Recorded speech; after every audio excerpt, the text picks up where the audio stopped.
Tatanan baru ini diharapkan dapat menciptakan transformasi perilaku hidup di masyarakat untuk menjalankan aktivitas normal, namun dengan tetap secara disiplin menerapkan protokol kesehatan. Kebijakan new normal tidak boleh melemahkan peran pertanian sebagai sumber utama kehidupan. Maka petani sebagai aktor utama di sektor pertanian harus tetap berkomitmen menjalankan perannya. Berikut adalah protokol kesehatan bagi para petani agar tetap bekerja dan berproduksi di masa kenormalan baru nanti. Yang terpenting, petani agar tetap menjaga kebersihan dengan rajin mencuci tangan setiap, sebelum, dan setelah beraktivitas sesuai standar kesehatan yang berlaku. Petani juga diharapkan agar tetap menerapkan norma baru dalam bersalaman dengan tidak saling berjabat tangan. Petani harus disiplin dalam penggunaan alat pelindung diri seperti masker. Petani diharapkan selalu menjaga dan meningkatkan sistem imun tubuh dengan mengkonsumsi makanan bergizi seimbang. Saat beraktivitas, petani diminta agar tetap menjaga jarak aman minimal 1 meter atau lebih dan hindari kerumunan. Agar tetap sehat dan bugar, petani diminta agar disiplin dalam menerapkan pola hidup sehat dengan rajin berolahraga dan istirahat yang cukup. Agar target produksi tercapai, petani diharapkan dapat mengoptimalkan alat mesin pertanian dan tidak lupa untuk tetap memperhatikan kebersihan dari alat-alat pertanian yang digunakan. Terakhir, petani diminta untuk tetap produktif dan tetap semangat bekerja.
Assalamualaikum warahmatullahi wabarakatuh. Selamat sore Sobat RVC dimanapun Anda berada. Selamat berjumpa lagi dalam acara Saung Tani, sarana ruang informasi tani yang disiarkan melalui audio radio pertanian Ciawi melalui 88,6 FM dan juga disiarkan melalui Facebook dan IG Sobat RVC dan juga disiarkan lagi melalui YouTube RVC 886 FM.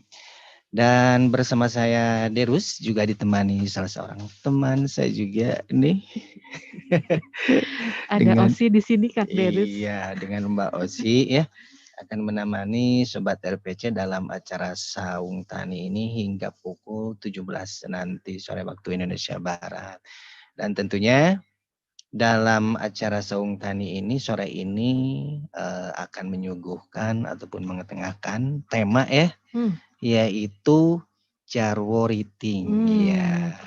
Plus, ada Plus plusnya, ada Kang. plusnya ya. Apa Iya. itu plusnya itu? Nah, ini yang akan kita bahas nanti nih. Ya. Ada Jarwo, Mm-mm. ada Riting, ada plus. Mm-mm.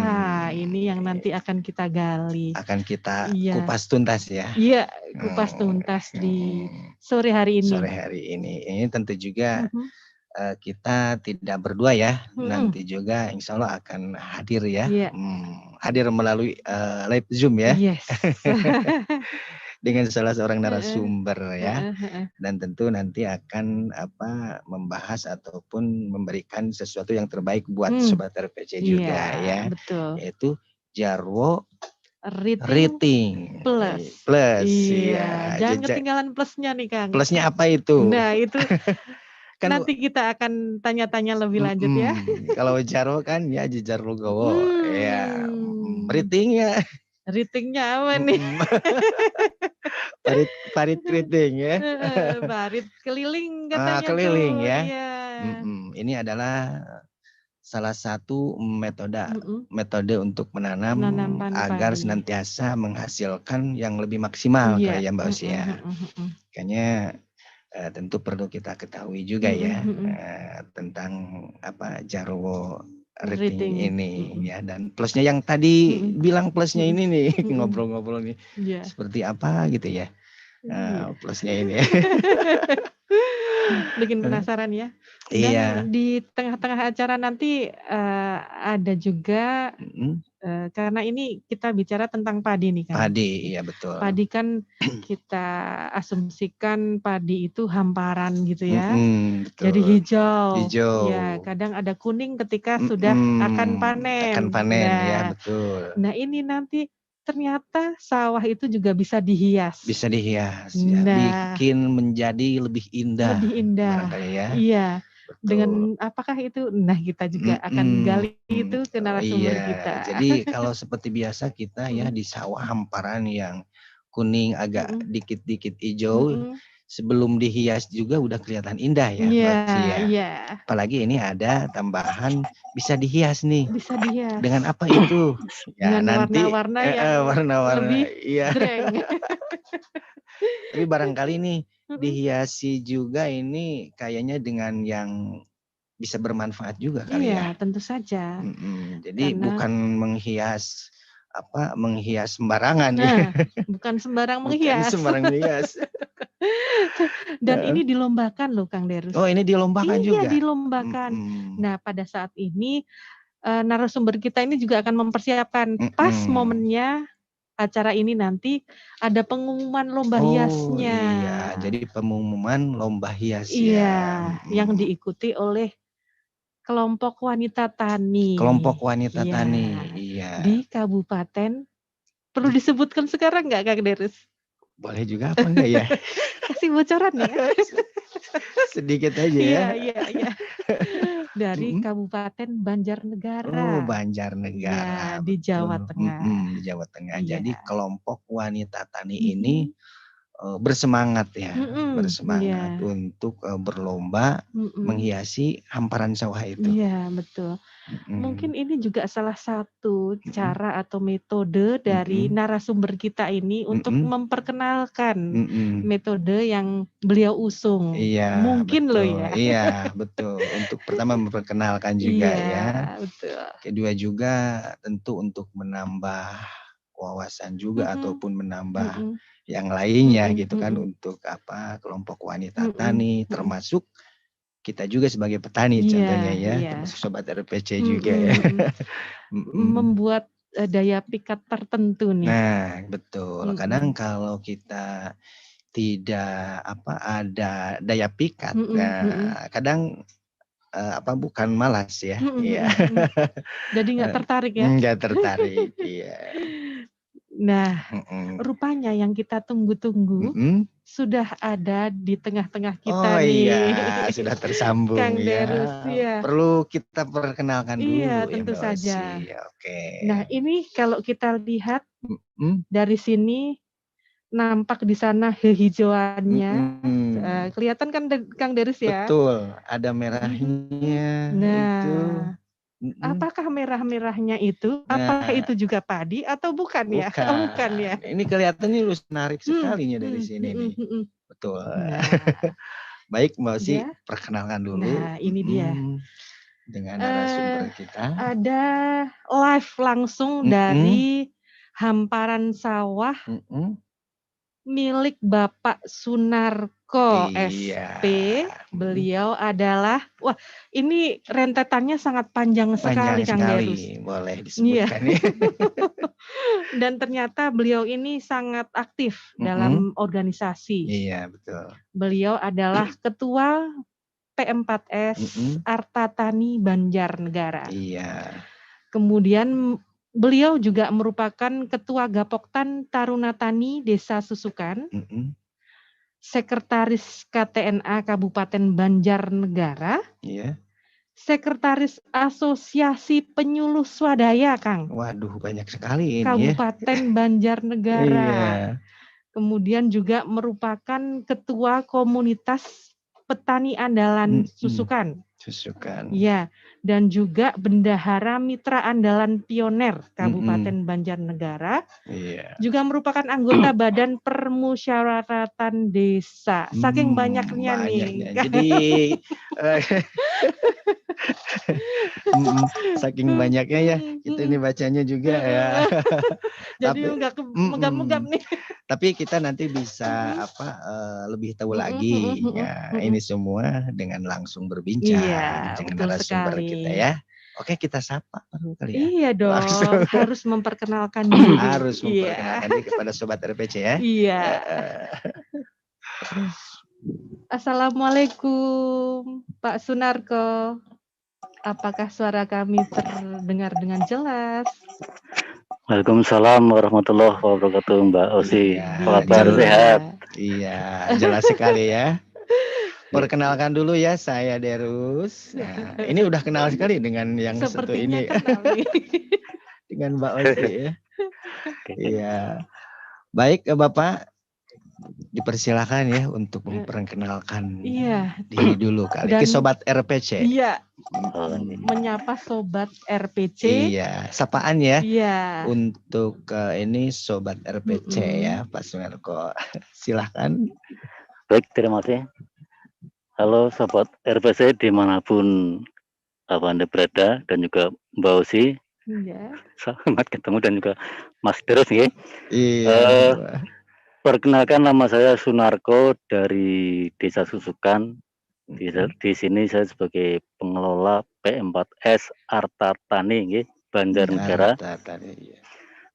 Untuk perkenalan lebih lanjut untuk keluarga, alhamdulillah kami sudah berkeluarga dengan dikaruniai 2 orang putra, Mbak Osi, Mas Terus. Alhamdulillah. Alhamdulillah.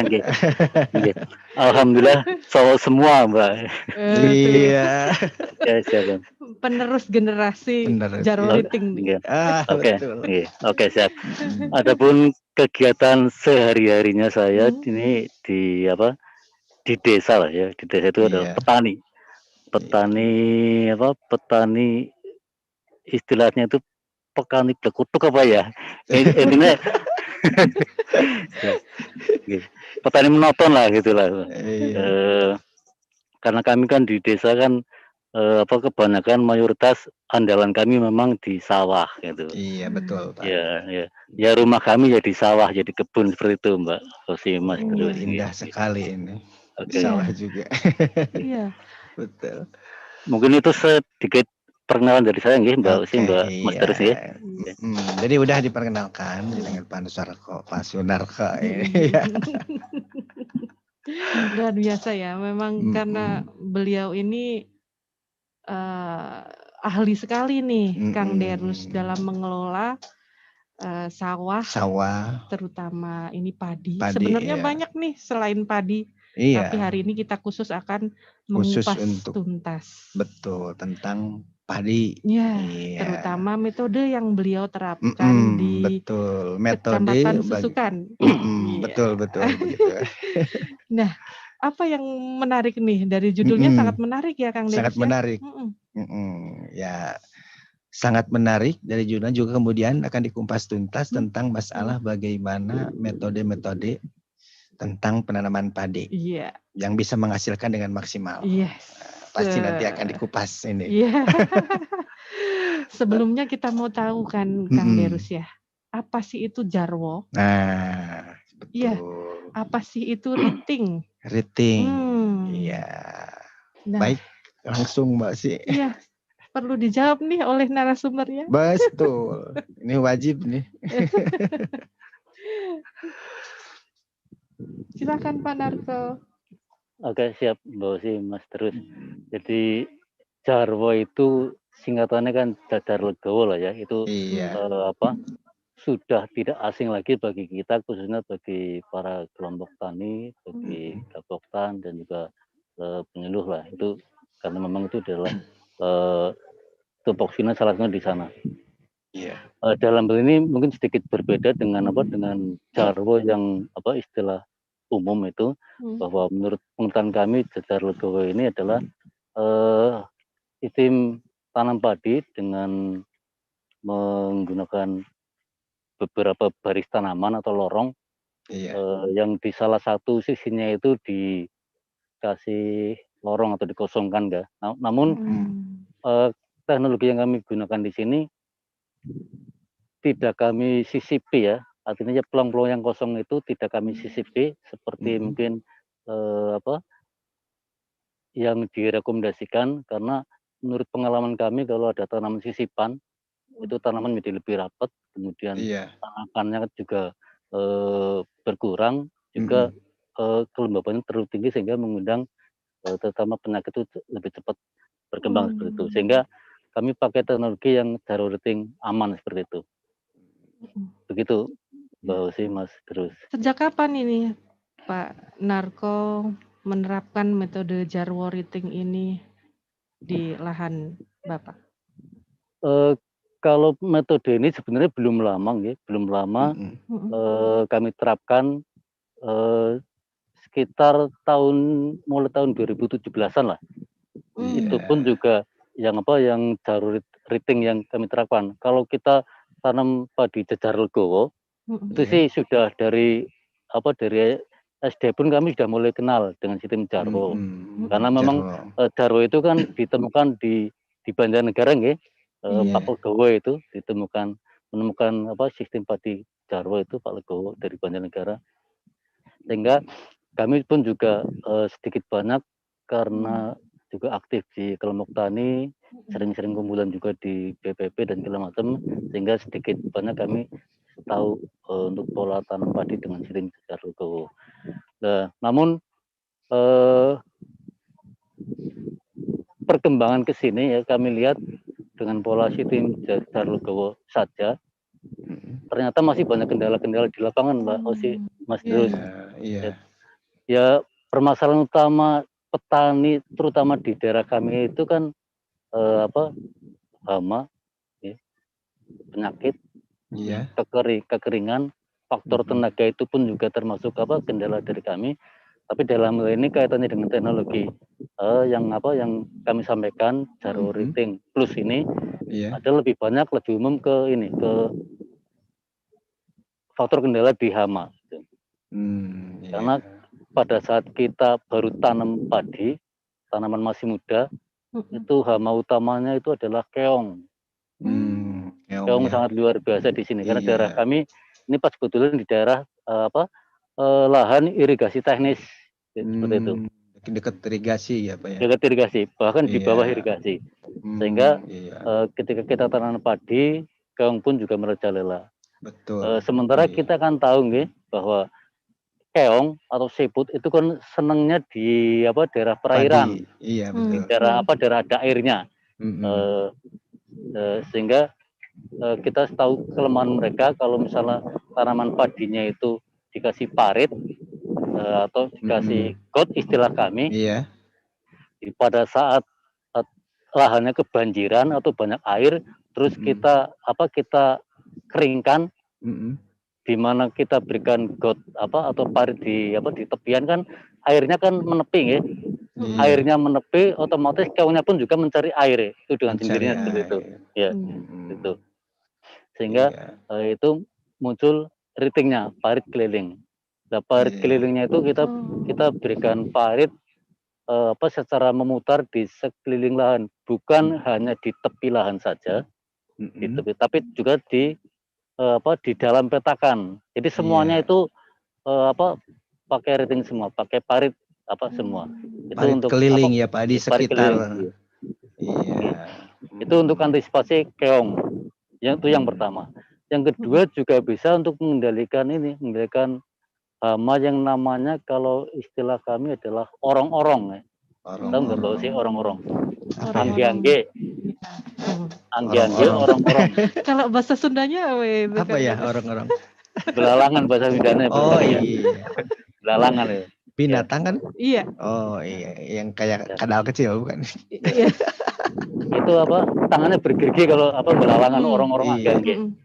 Dia itu senangnya di tanah yang kering itu. Terutama di pinggir-pinggir petakan di tanah yang kering, kalau nggak ada pairitnya otomatis dia akan makani tanaman padi.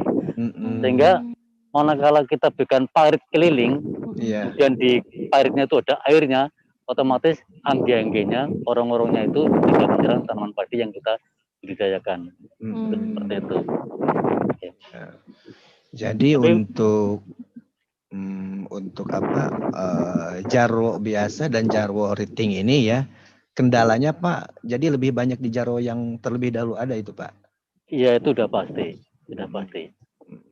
Cuman kalau di riting ini hama ya? Kalau di riting ini sebenarnya antisipasi kami untuk pengendalian hama dan penyakit. Oh iya betul. Kalau untuk sistem jarwonya keunggulannya sih sama saja sih. Ini kan membuat tanaman sehat, subur, kuat, gampang rebah, malahnya banyak, panjang dan segala macam kayak gitu. Tapi intinya di hamanya kayak gitu Pak. Jadi dengan adanya jarwo itu akan meningkatkan produktivitas si padi. Jadi tumbuhnya akan lebih subur, lebih baik. Nah, ritingnya sendiri adalah menciptakan lingkungan yang kondusif untuk padi supaya hamanya tidak menyerang padi. Betul. Tapi akan ke air yang tadi sudah disediakan. Jadi seperti itu ya. Jadi antisipasi untuk hama agar tidak memakan padi. Jadi langsung pakai riting ya, parit keliling ya di sekitaran itu. Kira-kira jadi dengan pemakaian riting itu kita akan menghemat biaya untuk pengendalian hama terutama keong dan orang-orang, karena umumnya kan kalau di daerah kami ada keong banyak mesti pakai main pestisida kimia lah ya, kayak belusid atau kayak keong top, intinya bahan-bahan kimia yang disemprotkan di tengah-tengah sawah.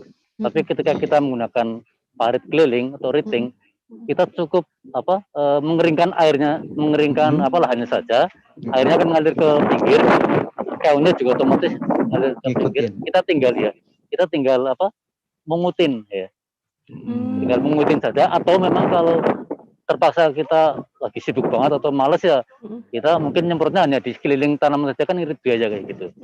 Kalau terpaksa harus nyemprot. Iya betul. Jadi padinya termasuk lebih sehat ya Pak Narko ya? Iya, otomatis.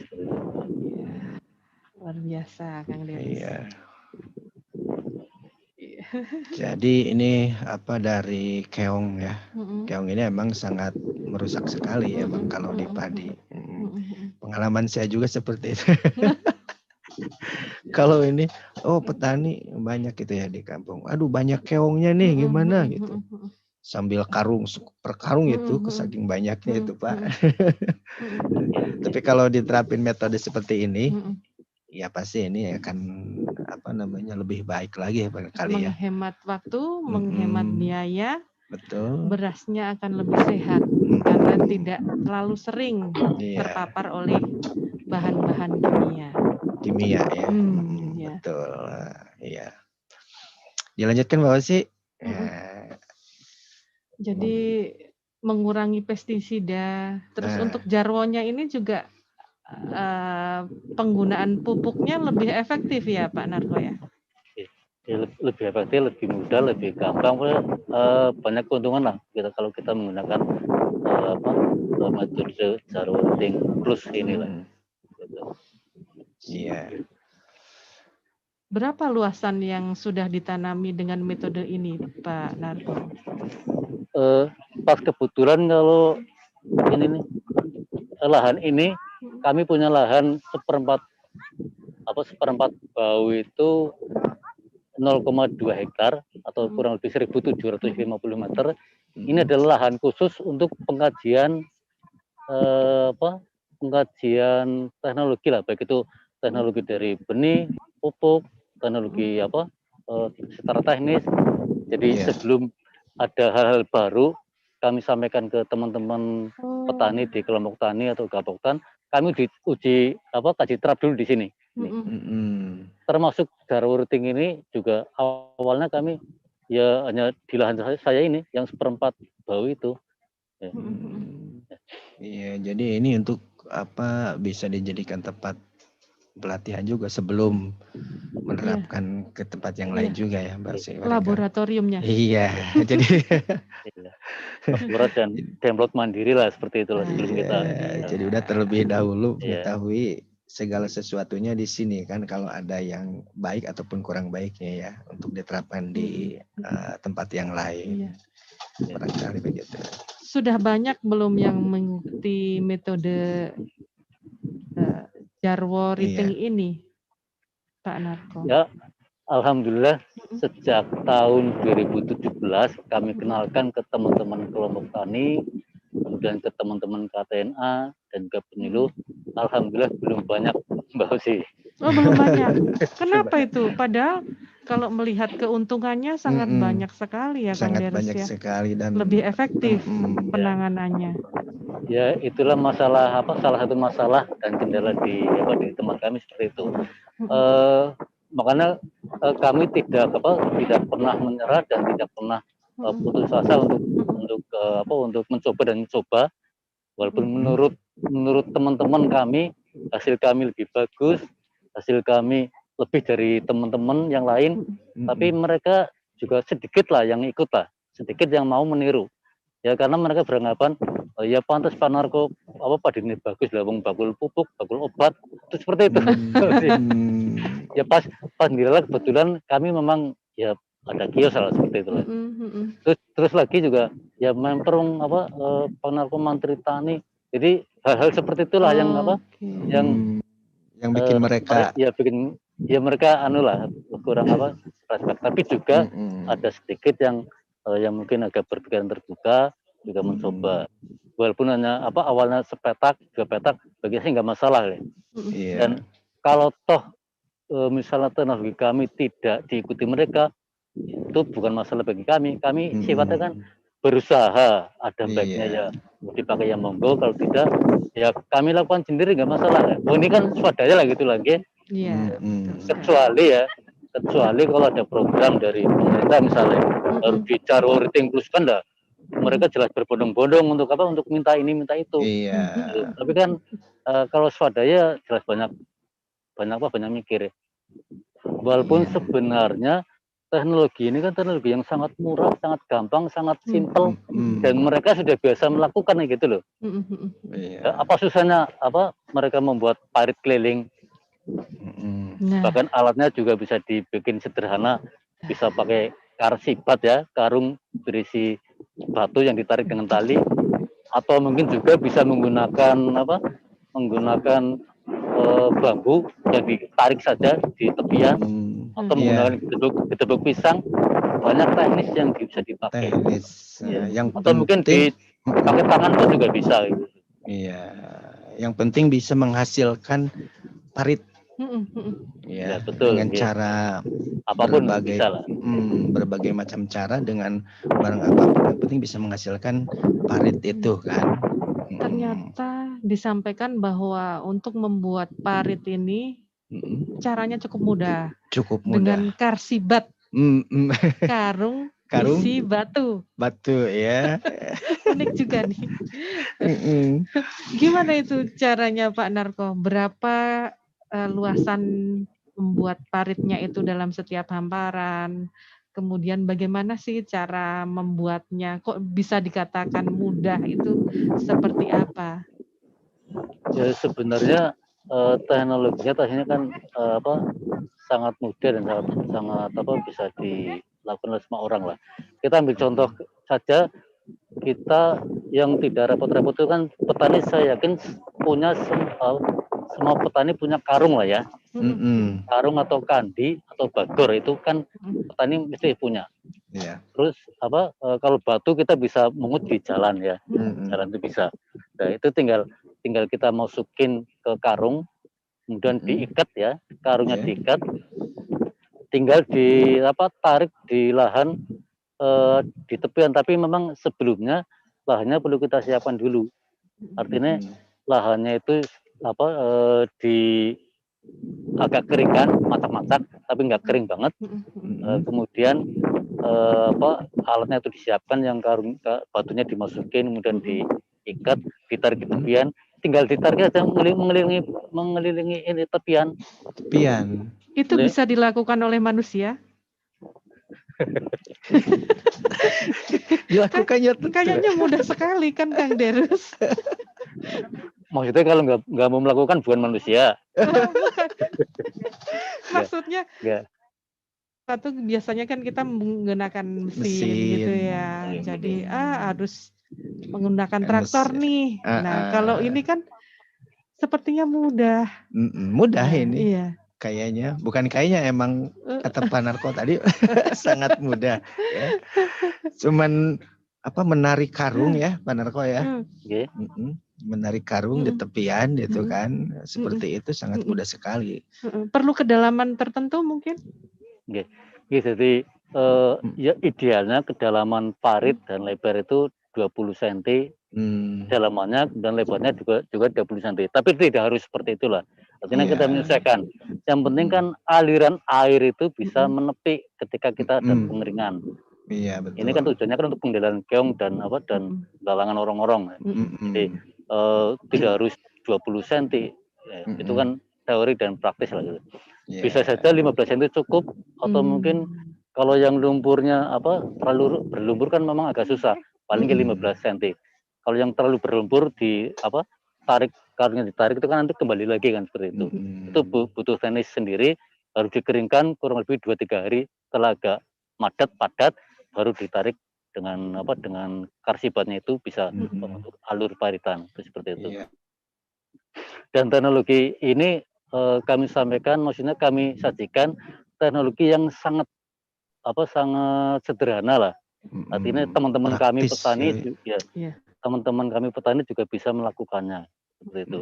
Walaupun secara mekanisasi juga banyak sih sekarang teknologi seperti itu, dengan traktor, dengan mesin untuk membuat parit. Tapi kan tidak semua petani mampu, tidak semua petani bisa mengakses ke hal seperti itulah. Kita coba sampaikan ke petani dengan teknologi yang dari bawah, yang sederhana. Yang sederhana, yang tentu juga tidak memerlukan biaya yang agak gede gitu kan. Karena semua biar mengurangi juga untuk pembiayaan yang lain gitu juga. Dan aplikatif ya Kang Derus. Betul begitu.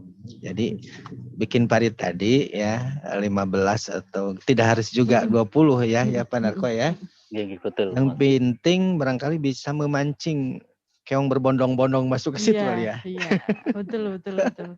Pancingan ya ini. Pancingan. Seperti pancingan. Ya, dan orong ya. Nah, dari praktek ini, Pak Narko, berapa sih efisiensi untuk penggunaan pupuk? Berapa yang bisa dikurangin? Berapa persen?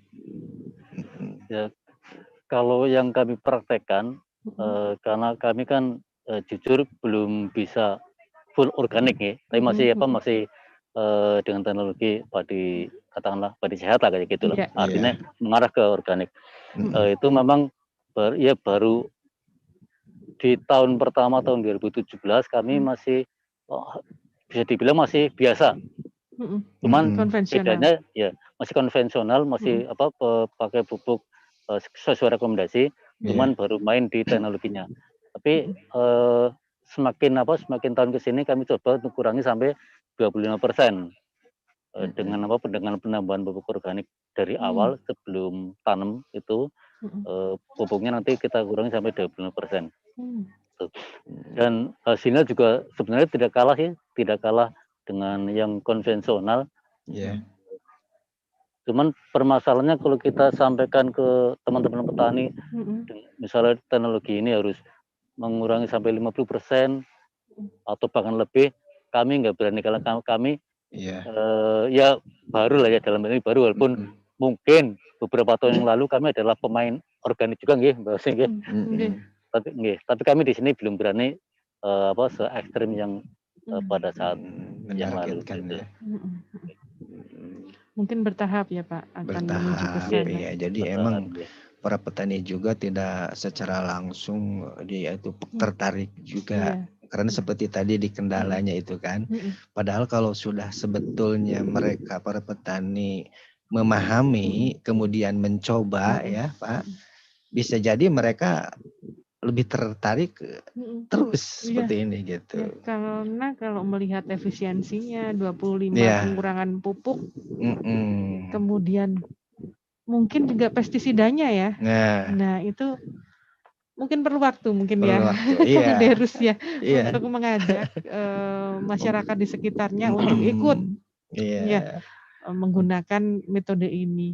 Karena memang kalau organik kita butuh lingkungan yang mendukung untuk bisa menerapkan organik. Mereka juga barangkali mempelajari dulu kali ya. Tapi kata saya tadi bilang, kalau mereka sudah memahami, sudah mengerti ya, apalagi banyak efisiensi segala macamnya ini, ya pastilah ya para petani ya. Nah, kalau tadi kita bicara tentang efisiensi pupuk 25%. Nah, untuk pestisidanya bagaimana ini, Pak Narkom? Berapakah efisiensinya? Ya kurang lebih sama lah ya. Artinya kita kan dalam hal pengendalian hama keong dan orang-orang atau angge-angge atau belalangan itu kan harusnya nyemprot, kita nggak perlu nyemprot karena sudah terkendali oleh ratingnya itu tadi, parit kelilingnya. Ya, keongnya sudah nggak nyerang. Kalau misalnya kita nggak gunakan yang rating pakai parit keliling, otomatis kita nyemprot beberapa kali. Betul. Keong itu kan menyerang di tanaman padi usia muda fase vegetatif lah. Itu kurang lebih umur baru tanam sampai dengan umur 20-an hari lah, atau 25 lah. Itu kan ketika tanaman sudah mulai mengeras batang padinya, kan keong sudah mulai berkurang gitu. Nah, selama kurun waktu sampai umur 25 hari setelah tanam, itu kan serangan keong luar biasa, terutama di daerah-daerah perairan. Sehingga penyemprotan pakai bahan kimia pun juga bisa sampai 2-3 kali selama 25 hari itu gitu. Jadi betul ya Mbak Osi, efisiensi masalah pupuk juga ya. Pestisida. Kemudian dengan ada parit ini juga bisa mengurangi. Ya, jadi tadinya dalam waktu 25 hari bisa 3 kali ya. Dengan adanya rating itu ya bisa mengurangi kali apa ya? Iya, betul. Betul. Jadi memang hal yang mencolok dari penerapan metode Jarwo rating ini adalah pengurangan biaya dan perlakuan khusus sehingga lebih ramah lingkungan, sehingga kita tidak perlu menambah dosis ya atau frekuensi kita kurangin untuk bisa lebih ramah lingkungan, kemudian lebih hemat. Ya, itu yang di posisi yang paling kritis nih, Kang Derus. Jadi awal-awal tanam di mana Keong itu menyukai batang muda padi Yang ini. muda. Nah, itu disiasati dengan membuat riting. Riting, Ya. iya. Seru sekali ya. Ya. Ini peneliti ya berdasarkan pengalaman di lapangan, ternyata cocok dengan cara riting ini nih. Betul, Iya. betul. Untuk varietas Pak Narko, kira-kira apa sih padi yang cocok? Apakah harus ini atau bisa semua padi dilakukan dengan seperti itu?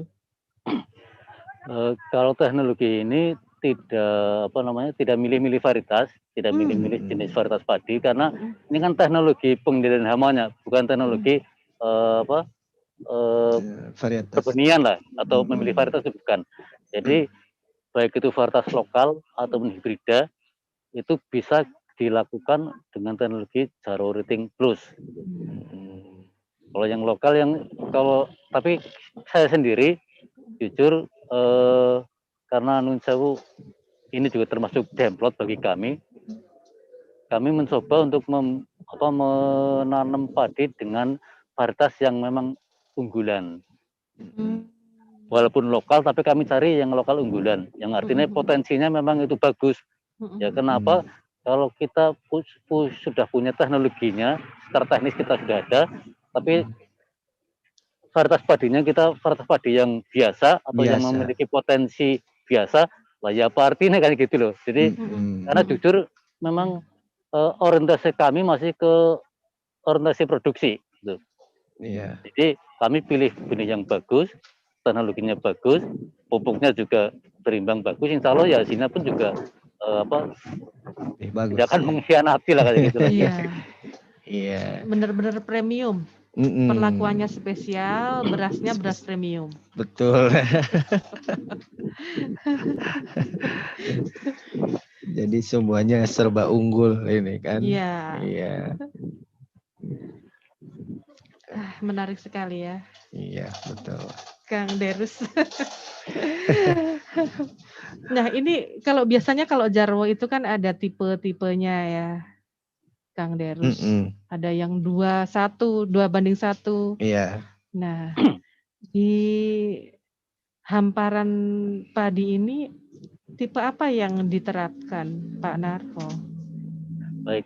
Jadi untuk pola tanam padi dengan sistem Jaro Riting Plus ini kami coba untuk untuk menanam 2 tipe, karena ya kami berusaha untuk kalau toh memang nanti hasilnya bagus untuk bisa diikuti oleh teman-teman.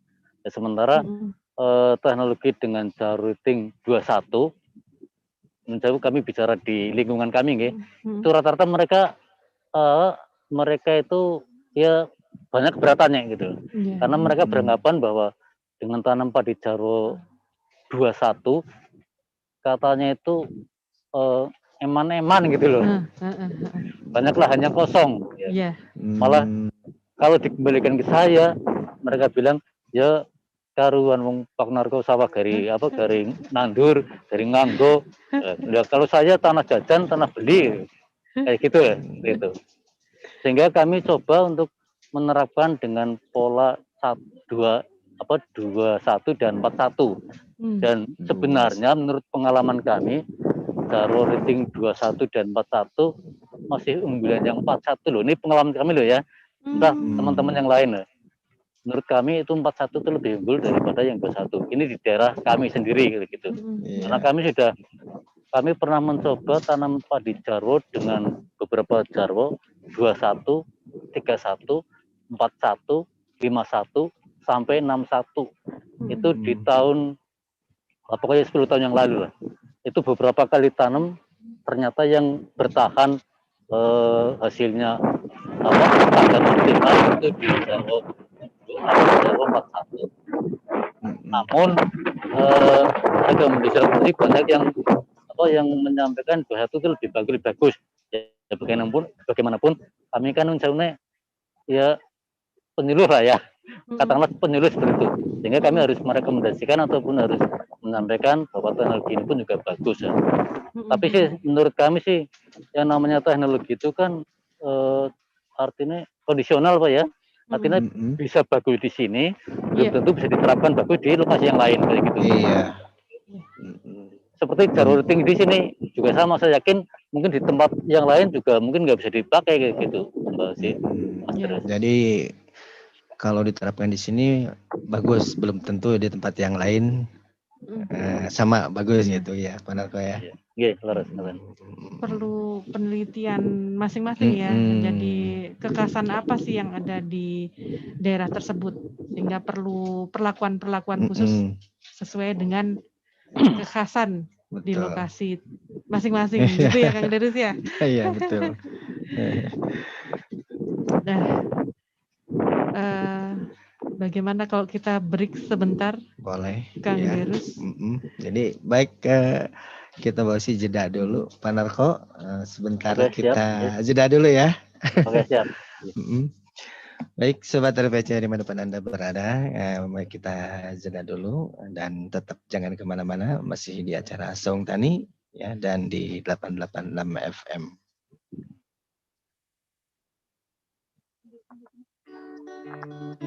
Don, mulai.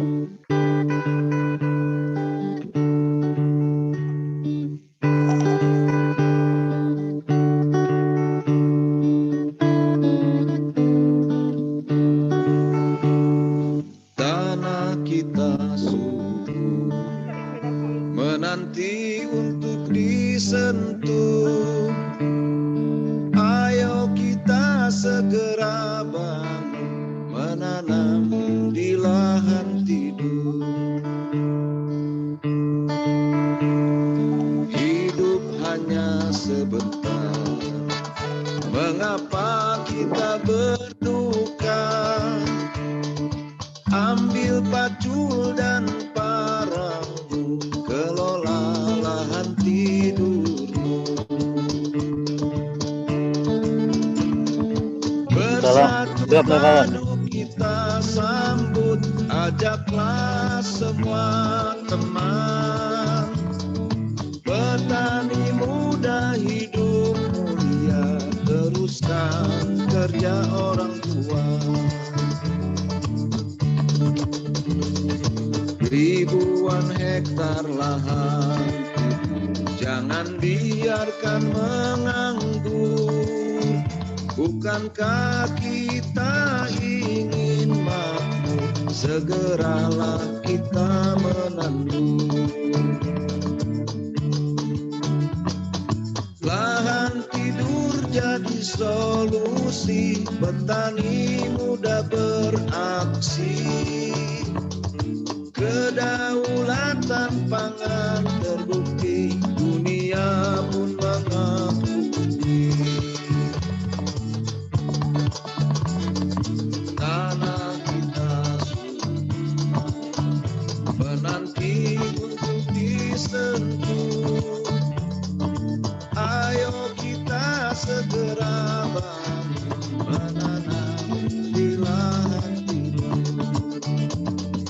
Hidup hanya sebentar, mengapa kita berduka? Ambil pacul dan parang, kelola lahan tidurmu. Kelola lahan tidurmu. Kelola lahan tidurmu. Kelola lahan tidurmu.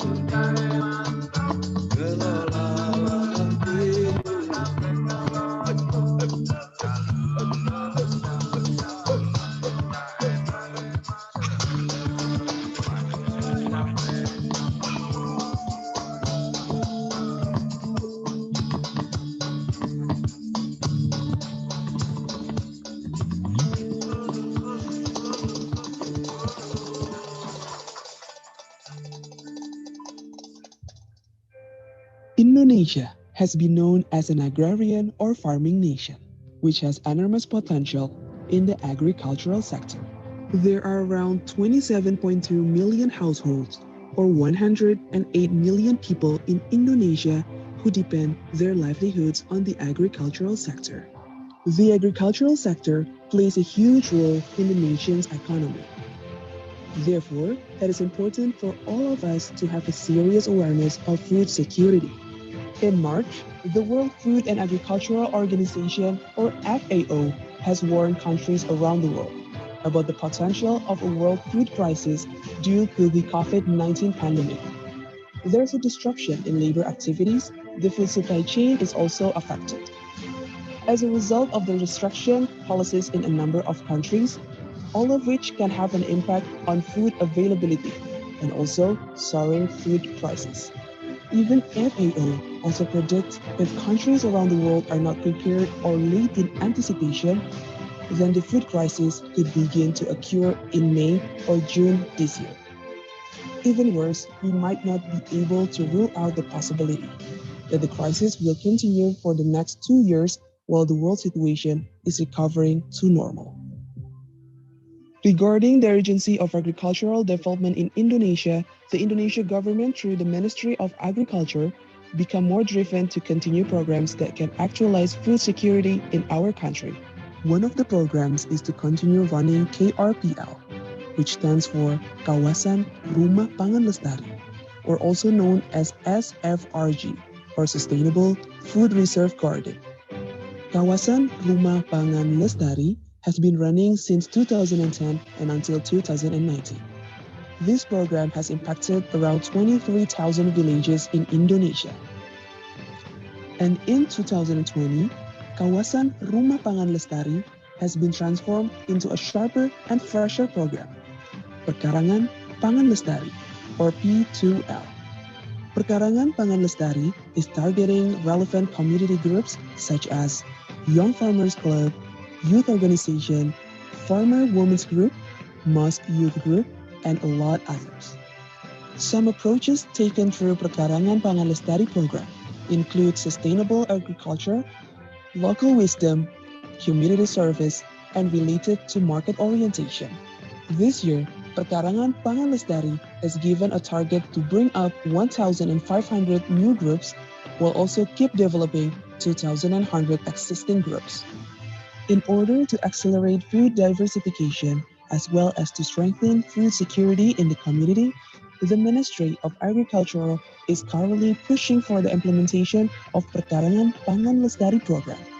Perkarangan Pangan Lestari is basically a collective effort to utilize every available inch of land, which include idle land or unproductive vacant land, to be transformed as food producing land, as this is to fulfill the food and nutrition for the family while also increasing family income. Perkarangan Pangan Lestari is also aimed at supporting government programs. For example, related to handling areas where there are malnutrition problems, or handling areas that vulnerable food security and also development in a border region. The objective of Perkarangan Pangan Lestari include to increase availability, accessibility, and utilization of food in the household, as well as to increase household income. So, what are the activities held by Perkarangan Pangan Lestari? Apparently, there are various kinds of activities, ranging from building and caring for seed garden, demonstration plots, planning, to post-harvest activities and marketing. Speaking of benefits, Perkarangan Pangan Lestari has also proven to reap many benefits. It provides a variety of healthy and nutritious food sources for families. It is an endeavor to diversify local food. It is also local genetic resources conservation, and certainly it can increase the family and society welfare, and decreasing the family expenditure for food, as the current cost is 750,000 to 1,500,000 rupiahs per month. Banyak dimanfaatkan dan dikonsumsi oleh keluarga dan tetangga saya. Sejak saya nanam sayuran ini bisa untuk memenuhi kebutuhan asupan gizi balita saya, Pak. We want Perkarangan Pangan Lestari activity is able to improve the capabilities of various regions in creating and empowering food sources for the community, and at the same time to create a healthy, active, and productive Indonesia society. Because the nation's food security can actually start from our own family.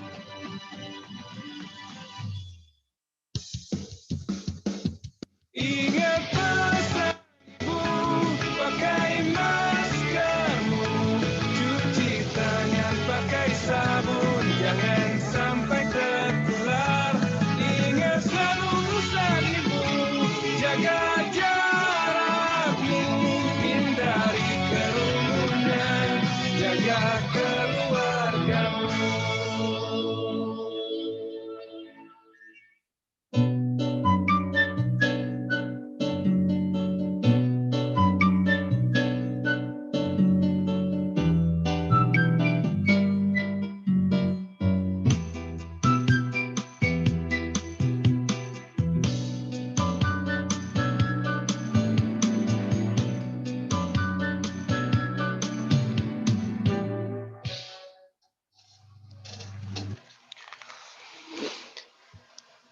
Baik, Sobat RPC, masih di 88,6 FM, Radio Pertanian Ciawi, medianya Petani Indonesia, masih dalam acara Saung Tani, Sarana Ruang Informasi Tani.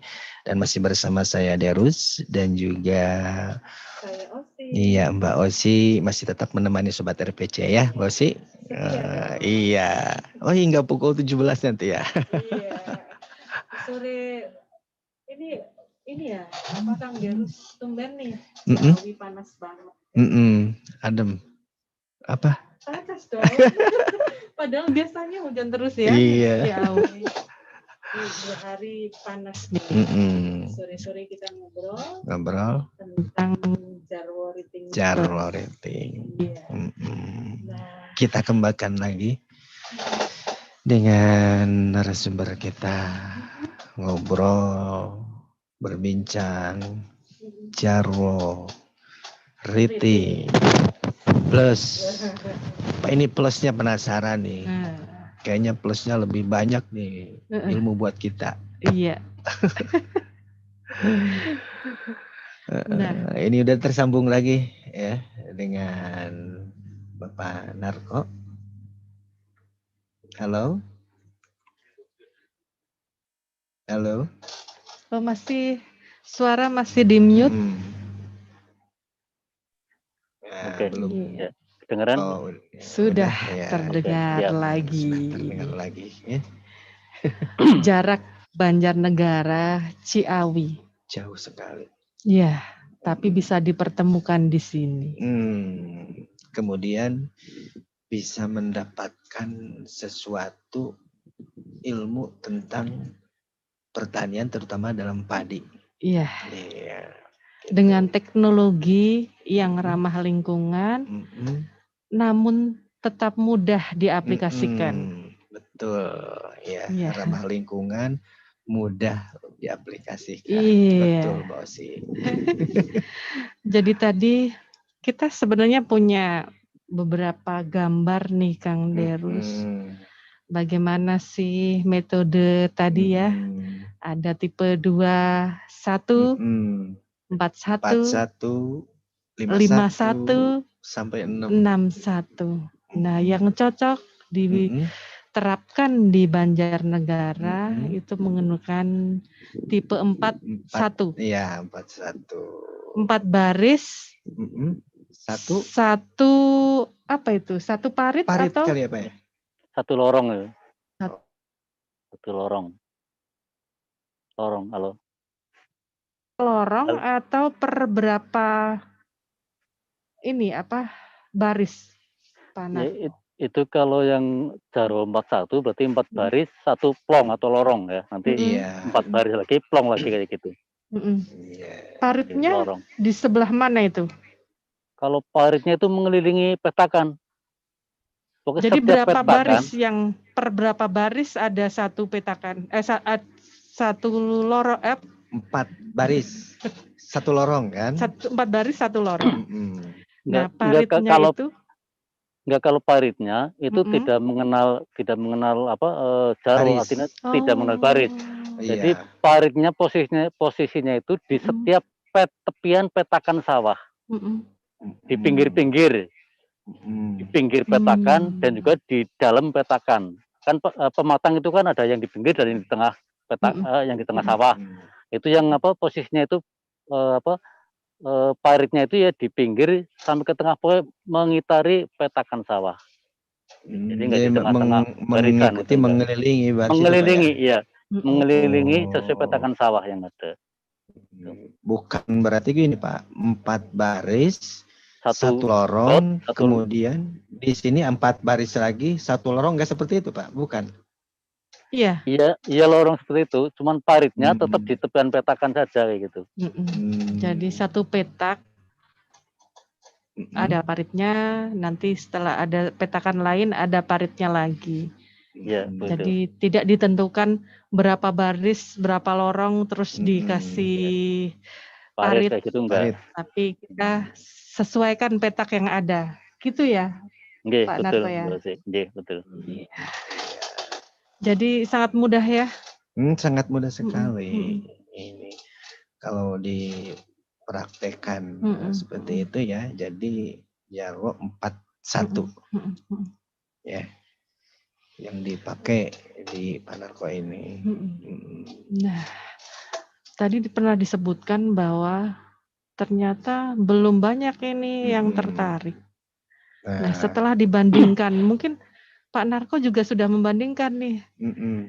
Satu menggunakan Jarwo Riting Plus, satu lagi dengan pola konvensional.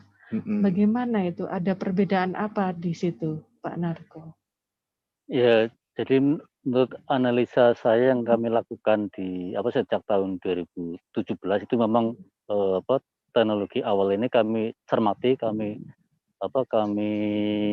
fokus di sana karena kami berusaha untuk memang kepengen tahu persis. Jadi ada perubahannya apa enggak sih gitu. Kalau memang ada perubahan lebih baik, otomatis kita sebarluaskan, kita kembangkan, tapi kalau nggak ada hasilnya ya ngapain kita kembangkan kan gitu. Jadi awal tahun pertama itu selisihnya nggak berbeda antara yang Jarwo biasa dan Jarwo Riting Plus. Ya, yang Riting Plus itu. Karena mungkin kan pada saat itu karena kita baru awal belum tahu persis teknis pembuatan paritnya yang ideal kayak apa, terus penanaman refuginya itu harus bagaimana, kami belum tahu. Kami hanya ya asal tanam kayak gitu lah gitu. Intinya membentuk seperti itu. Kemudian berkembang sampai dengan tahun 2019 kami coba amati lagi antara yang menggunakan teknologi Jarwo biasa dengan Jarwo Riting Plus itu ada perubahan di hasil. Yang kami catat pada tahun 2019 yang menggunakan Jarwo Riting Plus itu per luasan 1.750 meter atau hampir 0,2 hektar itu memperoleh hasil 17 kintal 96 kilogram gabah kering panen. Gabah kering, ya. Kering panen, ya. Panen. Sementara yang teknologi yang menggunakan Jarwo biasa, ini dari petani pembandingnya kan lahan kami dengan lahan petani.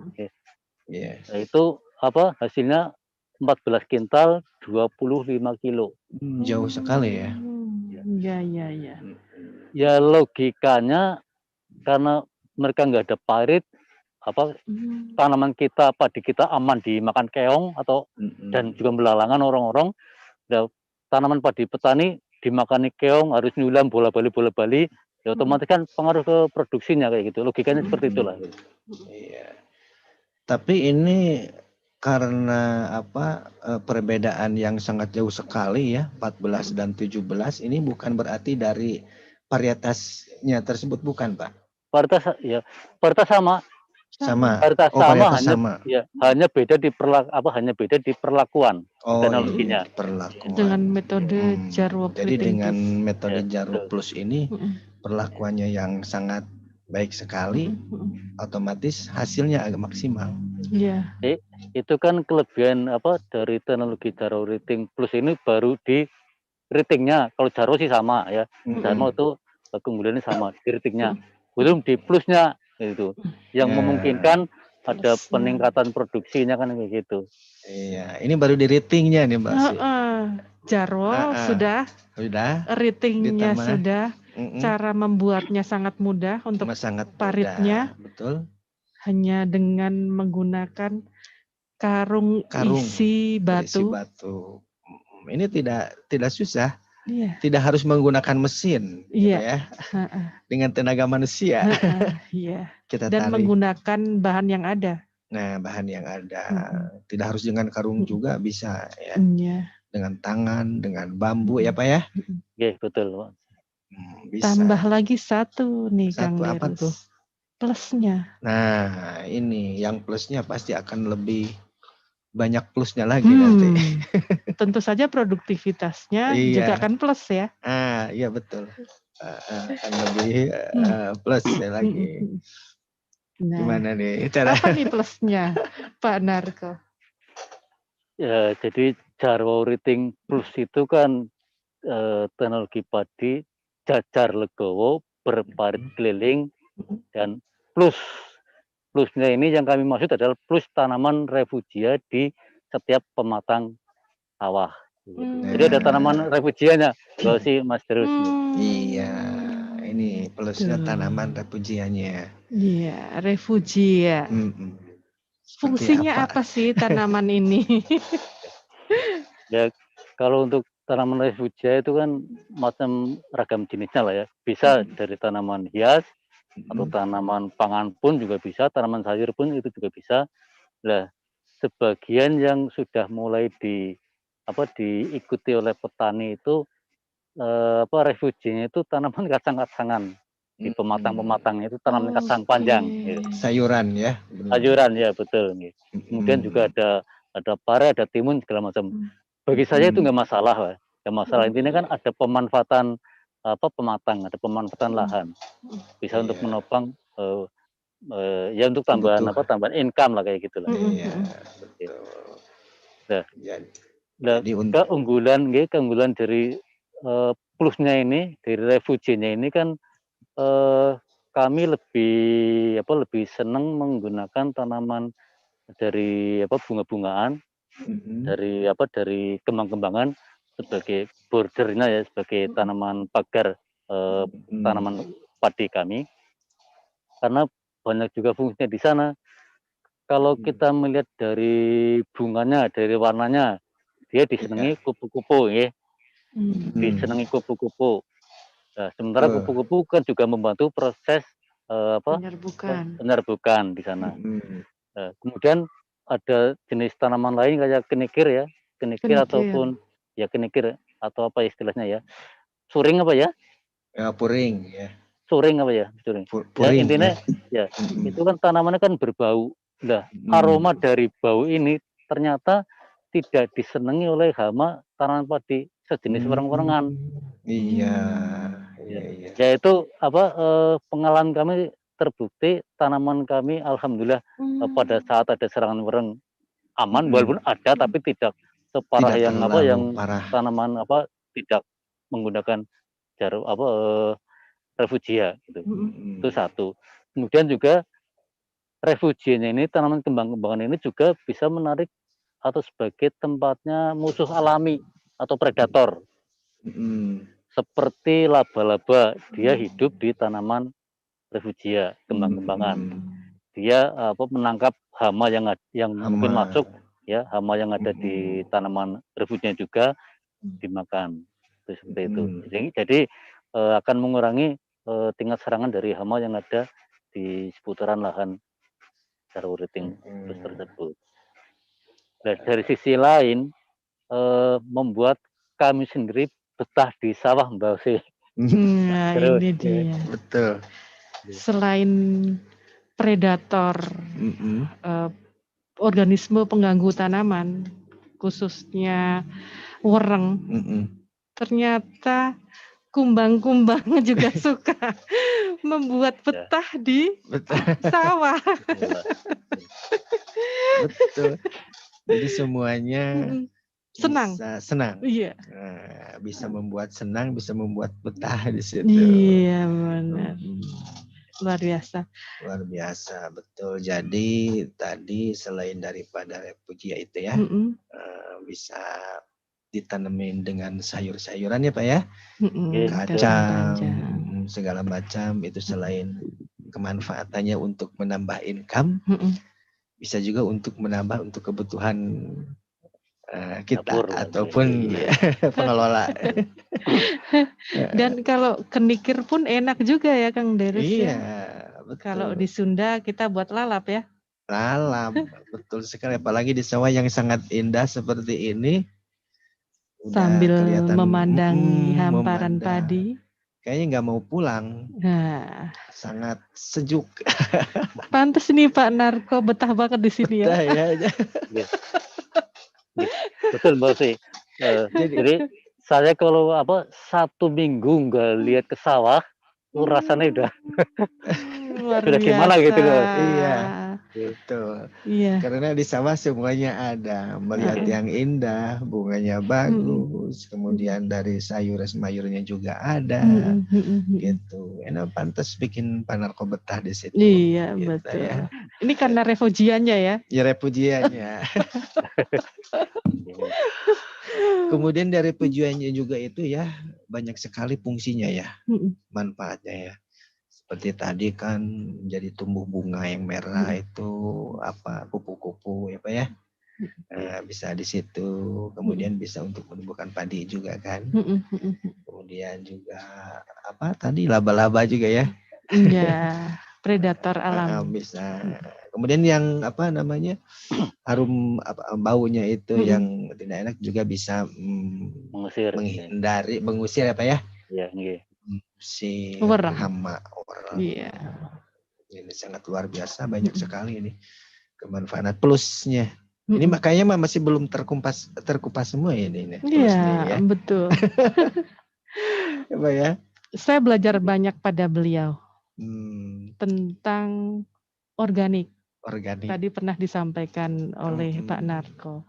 Dan betul sekali, beliau juga sudah menerapkan pola-pola organik, termasuk dengan cara menanam refugia, sehingga akan mengurangi aplikasi-aplikasi bahan kimia. Betul. Kan ini sangat ramah lingkungan nih, Kang Derus. Bunganya sangat cantik untuk dipandang mata. Betul. Ya, Pak Derus. Di tengah-tengah hamparan yang hijau itu ada tanaman refugia yang bunganya berwarna merah. Iya. Mungkin ada juga nih yang kuning juga ya. Kenikir itu kuning juga ya, Kang Derus ya. Termasuk ini Pak Narko agak pakai baju merah enak segar. Iya nih, bukan refugia kan ini. Segar sekali ya. Segar. Cita rasanya Pak Narko ini sungguh terlihat ya, Kang Derus ya. Betul. Bagaimana cara warna favorit ini, Mbak. Ya, favorit ya. Soalnya kelihatannya ini bunganya juga sampai ke sana itu merah banget. Iya, betul sekali. Dan alhamdulillah di sini setiap sore ramai Mbak Osi, ada banyak anak-anak yang yang main ke gubuk hampir setiap sore. Oh gitu. Ini jadi. Nah, Kang Derus kayaknya bisa jadi wisata juga ya. Betul, ya betul sekali ini. Ini wisata alam. Iya betul. Ini kan P4S nih Kang Derus. Beliau ini adalah ketua P4S Arta Tani. Nah, mungkin gubuk ini juga yang digunakan untuk kampusnya para pemagang juga ya Pak Narko ya? Sebagian. Sebagian. Jadi langsung benar-benar di lapangan. Belajar langsung. Iya. Gimana nggak betah coba Kang Derus? Iya, betul Mbak sih. Ini jadi banyak tadi juga kelihatan berlalu lalang nih anak-anak muda. Kemudian ada ibu-ibu juga tadi kelihatan nih. Ini dia. Rupanya Kang Derus sudah memperhatikan dari tadi. Iya ini banyak yang lalu lalang. Ada apa nih ibu-ibu ada berkumpul? Apa ini? Ada apa ini? Kita tanya langsung ya. Tanya langsung ini. Bukan predator alami kan ini? Siapa ini? Ini kupu-kupu kayaknya. Oh, kupu-kupu betul. Kupu-kupu alam yang bisa menghasilkan ini. Ya betul. Rupanya ada sesuatu manfaat di sini. Nah, betul. Ini kupu-kupu alam ini kayaknya sangat bermanfaat sekali. Bisa memberikan manfaat untuk semuanya ini. Iya, betul. Ada apa ini, Pak Narko? Mengumpulkan kupu-kupu sebanyak ini. Iya. Jadi gini Mbak Osi, Mas Terus, kami kan punya kelembagaan P4S namanya nggih. Dalam hal ini kami bersama-sama membimbing singgah, artinya mengarahkan mereka teman-teman kelompok tani, baik itu kelompok tani pria dan wanita, itu untuk bisa berusaha tani yang lebih baik dan menguntungkan. Sehingga kami mencoba untuk membina kami tentunya dengan dinas terkait, bersama-sama membantu membina mereka untuk selalu berinovasi, selalu melakukan sesuatu yang lebih lah, untuk bisa membangun ekonomi keluarganya masing-masing. Nah, salah satu bentuk real kami dalam pembinaan mereka, terutama untuk KWT, kami adakan kegiatan lomba 3 macam namanya. Yang pertama adalah lomba rias halaman rumah KWT. Lomba rias halaman rumah KWT. Oke. Ini lomba ini sifatnya individu atau masing-masing anggota harus melaksanakan, karena mereka menghias halaman rumahnya sendiri dengan berbagai apa macam. itu? Itu kategori tanaman yang kami anjurkan mereka, ada tanaman sayuran tentunya untuk bisa memenuhi kebutuhan dapur, dan juga sedikit dipoles dengan tanaman hias kembang-kembangan. Jadi untuk mempercantik halaman rumah mereka lah. Tapi itu sudah selesai 1,5 bulan yang lalu, sudah penilaian, penjurian, dan sudah bagi hadiah. Kemudian yang kedua, kita adakan lomba juga, namanya lomba rias wajah KWT. Wajah KWT. Berarti wajah ini kali Mbak ya. Apa itu? Sepertinya bukan. Apa ini ya? Bukan wajahnya ibu buka KWT dikasih kembang bukan ya. Jadi artinya kita lombakan ada satu lokasi tertentu yang ditanami berbagai macam tanaman. Itu ada tanaman bunga, tanaman sayuran, tanaman obat-obatan, itu di satu titik, bisa di tempatnya ketua KWT-nya atau di lokasi lain yang memungkinkan. Nah, perawatannya mereka itu bersama-sama. Jadi satu unit satu tempat, tapi perawatannya mereka bersama-sama. Itu namanya kami sebut dengan lomba rias wajah KWT. Seperti itu. Jadi di satu titik ya Pak? Di satu titik, satu tempat. Kalau yang pribadi kan di masing-masing rumah gitu. Yang rias halaman KWT. Oh iya. Kalau yang rias wajah KWT, ini berapa KWT yang ikut Pak? Kami baru mendampingi 2 KWT. Tadinya kan kami belum punya KWT. Setelah kami ikut jadi P4S, ikut pelatihan di Ciawi, tentunya kami kan berpikir jangan sampai keberadaan P4 Arta Tani itu tidak diketahui oleh lingkungan sekitar. Dalam hal teknologi loh, dalam teknologi. Sehingga kami berupaya dengan dinas terkait membentuk KWT, langsung kami berikan kegiatan. Jadi kita bukan hanya sekedar membentuk stok. Nah, kalau kita hanya membentuk stok, satu hari bentuk 50 itu pun jadi. Tapi perawatannya kita dampingi sampai ke perawatan KWT-nya, ke pembinaannya di lapangan langsung. Seperti itu. Jadi baru 2 yang sudah mulai aktif, tapi 1 bulan yang lalu muncul 1 lagi. Itu. Berarti ada 3. Ada 3 KWT yang kami bina. Jadi kelompok taninya kami ada 7. 3 titik yang mengikuti lomba rias wajah KWT. Yang ngikuti baru 2 karena kemarin kan baru 2. Nambah 1. Baru 1 bulan sih. Next jadi 3. Iya, betul. Itu 2 lomba. 2 lomba. Terus yang satu lagi, ini yang kegiatan hari ini adalah lomba keindahan lingkungan KWT. Jadi di setiap lingkungan yang ada anggota KWT-nya, itu di jalan-jalan, di seputaran rumah ditanami bunga-bungaan sepanjang jalan. Itu. Agak terputus sedikit. Udah nyambung. Jadi intinya kegiatan lomba keindahan antar KWT ini mereka para KWT menanam tanaman bunga-bungaan untuk kembang-kembangan di sepanjang jalan depan rumahnya. Di lingkungannya seperti itu. Sepanjang Intinya, jalan rumahnya, sepanjang lingkungan jalan rumahnya. KWT. Ya. Itu hanya di di lingkungan yang ikut KWT. Kalau yang enggak, ya tentunya mereka enggak ikut tanam. Nah, ini juga salah satu untuk untuk artinya kalau ada tanaman membedakan.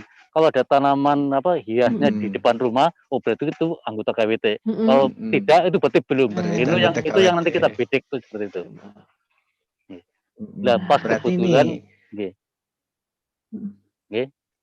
berarti gini, karena dengan adanya penanaman di lingkungan KWT tersebut ya tertentu ada 3 contohnya, ini bisa memancing kecemburuan biar mau juga kan? Iya, jadi pengen ikut nih gitu.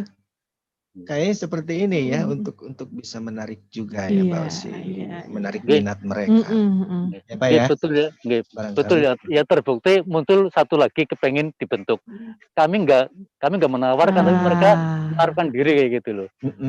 Kepengen kayak gitu loh, Mbak. Akhirnya ya oke. Ya. Iya. Apalagi udah ditanemin kembang-kembang tumbuhan-tumbuhan yang sangat indah, cantik. Bisa-bisa Mbak Osi juga kalau seperti itu tertarik. Oh saya mau seperti ini nih. Saya juga. Saya tertarik. Iya. Jadi mulai dari rumah KWT, kemudian jalannya juga dihias. Satu titik KWT juga dikelola dengan sayur yang bisa menghasilkan, jadi menambah income keluarga dan keindahan lingkungan. Paket komplit. Ini sangat luar biasa ini kemanfaatannya, bukan hanya untuk bisa dilihat dari keindahannya juga ya, bisa untuk menambah income, ya, menambah untuk kebutuhan di dapur juga. Iya. Seperti itu ya Mbak ya, betul.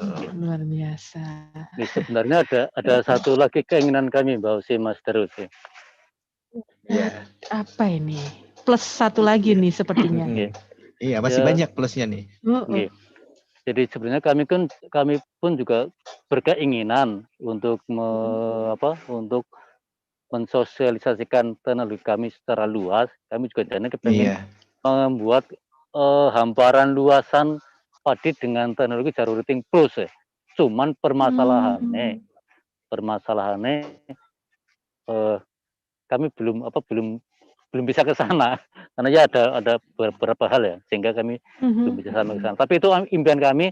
Kami sudah mencoba mengelobi ke desa untuk bisa bisa menganggarkan untuk petani untuk peningkatan produksi dengan pola Jarum Riting Plus. Cuman karena masa-masa seperti ini memang jujur anggarannya kan sangat terbatas lah gitu. Iya, betul sekali.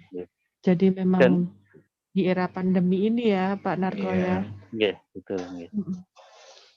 Jadi banyak kendala juga ya di pandemi ini. Kalau impian sih banyak lah Bu.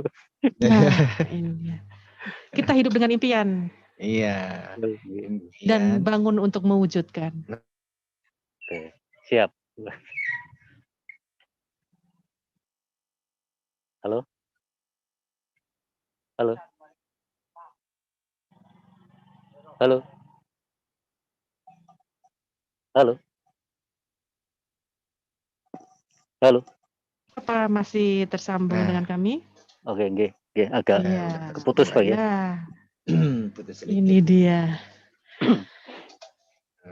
Ini gambar yang sudah ada persis di belakang Pak Narko saat ini duduk. Nah, yang tadi lewat-lewat ini gimana nih ibu-ibu nih? Masalah yang tadi ya untuk perlombaan sudah ya. Iya. Ini saya membayangkan main film India di sini kan. Indah banget. Masya Allah. Pantas beliau betah di sini. Iya. Dan juga ibu-ibu KWT tadi.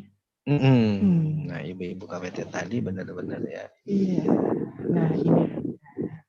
Iya, Sobat RPC bisa menyaksikan ya seperti ini dari Jarwo Riting plus ini. Nah, indah kami ya siaran Pak di, ya.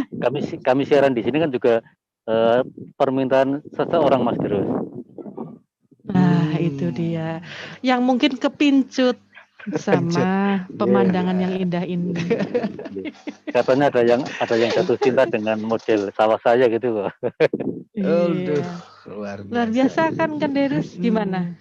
Jatuh cinta juga nggak? Banget ini. Nah, siapa yang nggak jatuh cinta pada pemandangan ini?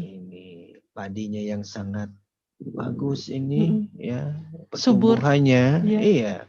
Karena mengingat tadi Jarwo plus ini, ya, kita bisa dilihat dari hasilnya seperti ini, kemudian dari plusnya ini nih juga mengurangi penggunaan pupuk dan pestisida 25%. 25%. Ya, meningkatkan produktivitas sekitar 26%. Seharusnya, betul, seharusnya kita coba sebagai para petani emang harus tertarik dan mencoba.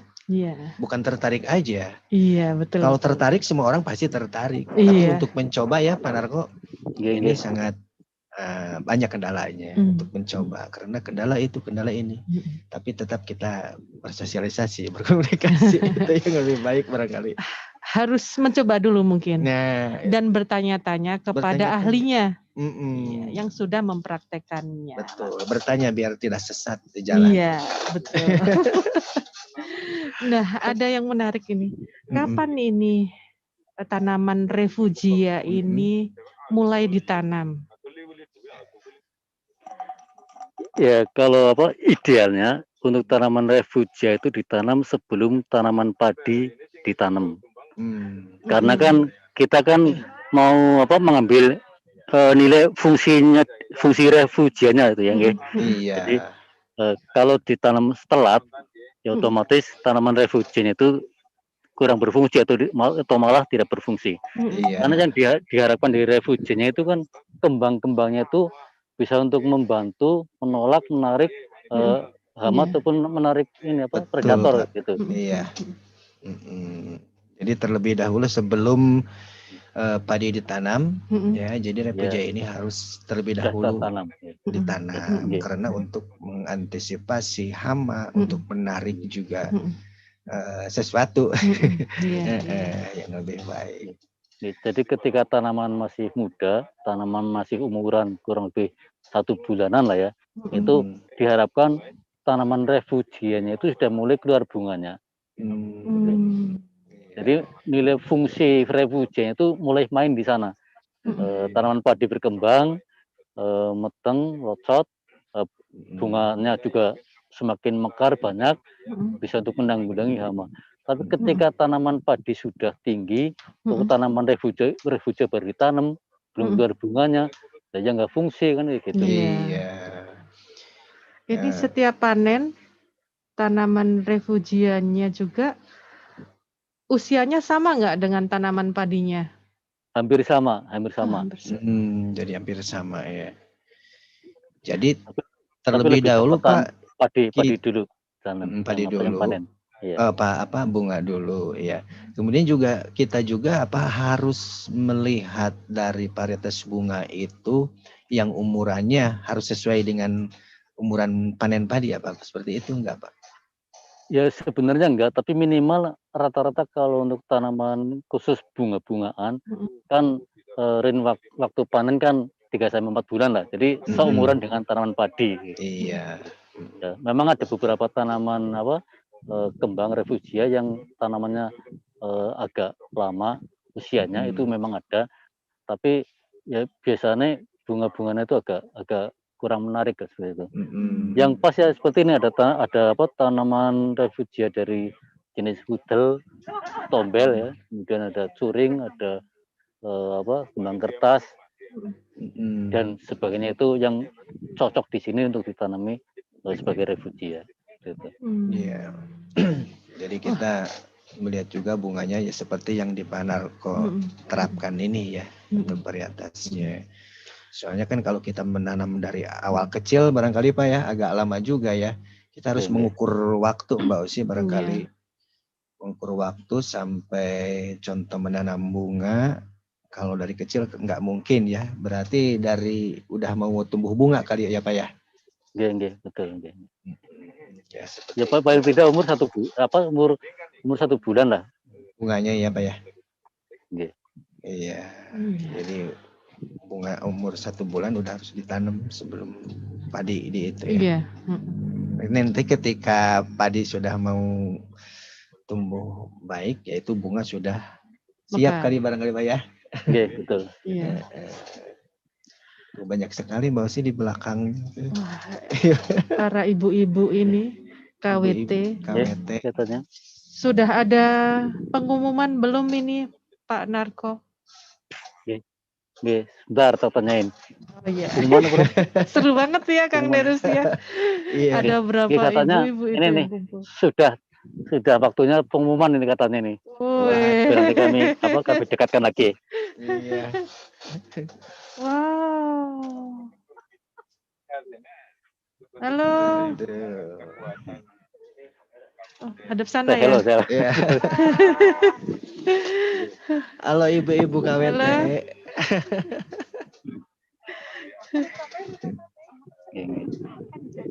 Oh, ini dia. Ini juga ada pengelola P4S Arta Tani nih Kang Derus. Ini sedang akan mengumumkan siapa pemenang lomba rias. Rias halaman rumah. Iya. Sepertinya sudah bertepuk tangan. Sudah ada pemenangnya belum? Pemenangnya. Ini ibu-ibu KWT juga sudah tidak sabar pengen dengar hasil pengumuman lomba mereka. Iya. Ini lagi menunggu. Langsung gue hadiah. Langsung monggo untuk hadiah pertambahan. Ternyata yang dapat juara 1 lomba keindahan lingkungan adalah KWT Kembang Duren. Juara satunya.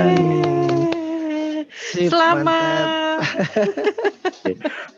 Untuk juara 2-nya KWT Mekar Rahayu. Mekar Rahayu.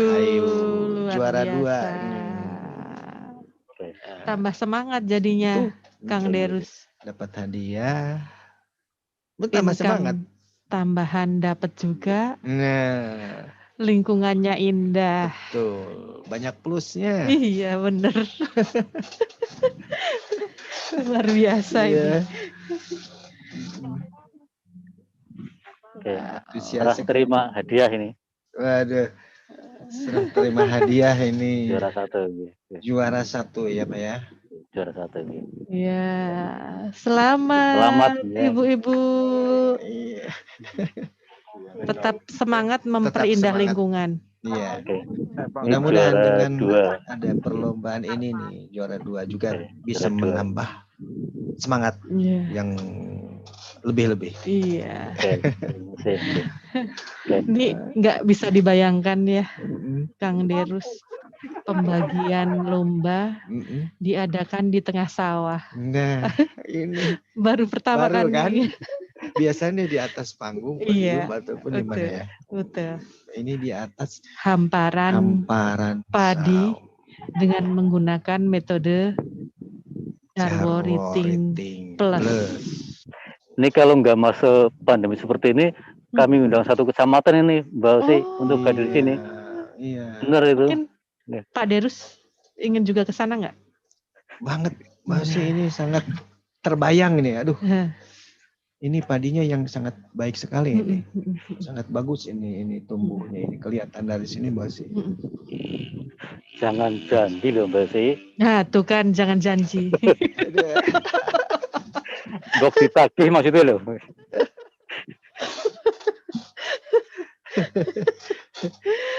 Luar biasa ya. Gimana nggak betah di sana ya Kang Darus ya? Betul ini. Jadi sangat banyak menguntungkan, sangat banyak menghasilkan, kemudian juga dari efisiensi segalanya dari perbandingan Jarwo biasa dan Jarwo Rating Plus. Nah, ya dengan Jarwo Rating Plusnya ini plusnya juga sangat kayaknya masih banyak sekali ini yang yang bikin penasaran ini plusnya. Nah, saya dapat bocoran nih. Apa tuh bocorannya? Jadi ini kan Jarwo Rating Plus. Selanjutnya akan ada lagi Jarwo Rating Plus. Plus 2. Iya, plusnya 2. Nah, kita tanyakan. Inovasi apa lagi yang akan diterapkan? Iya, ditambah plus 1 lagi ya. Iya. Kita buka dulu di sini ya. Iya. Oke, siap. Sebenarnya untuk teknologi yang baru mulai ini kan sebenarnya kami pun juga belum tahu hasilnya itu kayak apa. Cuman kami berkeinginan kalau bisa memang kami mendapatkan hasil taninya itu bukan hanya sekedar tanaman padi saja, tapi juga ada sesuatu lain yang mungkin bisa untuk jadikan income. Nah, salah satu contohnya di ikan. Nah, Jarwo Rating Plus ini maksudnya tanaman padi dengan menggunakan cacar legowo berparit keliling plus tanaman refugia dan ikan. Ikan. Bikin nambah lagi ini keindahannya kalau udah ada ikan, Pak. Aduh, udah nggak kebayang. Itu kan kami berpikir kita kan sudah membuat parit kelilingnya ya di tepian tepian sawah. Sawahnya ya. Kenapa nggak sekalian kita beri ikan? Toh pada saat ada pengeringan lahan kan di gotnya di paritnya kan masih ada airnya. Masih ada airnya. Nah, itu kan bisa untuk Bisa untuk kehidupan ikan gitu loh. Untuk pira ikan kayak gitu. Tapi ternyata ini nih lahan ini yang sedang kita lihat ini adalah baru masuk ke teknologi Jarwo Rating Plus. Ini sudah ada ikannya. Oh, ada ikannya. Udah ada plus-plusnya. Udah plus keduanya. Sudah plus baru musim tanam ini. Cuman permasalahannya dilalah ada pengeringan irigasi. 2 hari akhirnya lahannya kering, ikannya pada mati. Karena ada pengeringan irigasi. Kami belum sempat membuat kolam untuk penyimpanan itu belum sempat keburu irigasinya mati kayak gitu Mas. Jadi ketika irigasi mati ini belum ada antisipasi untuk kekeringan parit itu kan? Belum ada Pak ya? Belum sempat. Sudah ada gambar, cuman belum sempat terrealisasi.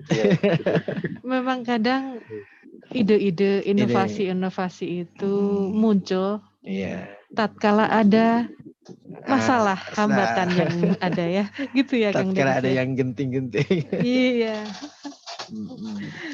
Tapi ini untuk seperti pengeringan irigasi kan tidak selalu sering kali ya Pak ya? Ya sebenarnya terjadwal, cuman pada masa tanam seperti ini sebenarnya nggak ada pengeringan, cuman kemarin karena ada ya lagi perbaikan kan dibuang ke sungai airnya, sehingga 2 hari sempat kering. Sebelum kami membuat kolamnya itu sudah kering dulu ya, alhamdulillah. Kita lanjutkan di musim berikutnya. Gitu. Jadi ini ikan apa yang bisa dibudidayakan untuk tipikal seperti ini? Kemarin kami coba ikan cair merah itu kan yang cepat nila merah itu yang cepat nila ya Pak ya?